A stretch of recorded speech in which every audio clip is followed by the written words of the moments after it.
அன்னபூரணி சொல்றாங்க, பீரோல வச்ச பணத்துல 1,00,000 ரூபாய காணோம்.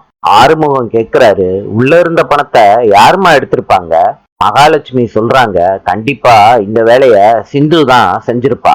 சிந்துவை கூப்பிட்டு விசாரிச்சா உண்மை தெரிஞ்சிடும். அன்னபூரணி சிந்து வந்த உடனே கேக்குறாங்க, பீரோல இருந்த பணத்தை நீ தானே எடுத்த? அத்தை, நான் யாரு பணத்தையும் எடுக்கல. சிவா எசக்கிய கூட்டிட்டு வர்றாரு. பணத்தை எடுத்தது சிந்து கிடையாது. இவனை காப்பாத்துறதுக்காண்டி எங்க அம்மா பீரோல இருந்து 1,00,000 ரூபாய் பணத்தை எடுத்தது எங்க அம்மா தான்.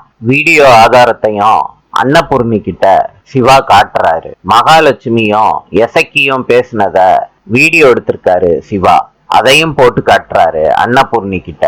இதை கேட்ட அன்னபூரணி, மகாலட்சுமி, உன்னைய என்னைக்குமே மன்னிக்க மாட்டேன்டின்னு மகாலட்சுமி கன்னத்திலேயே அறையிறாங்க.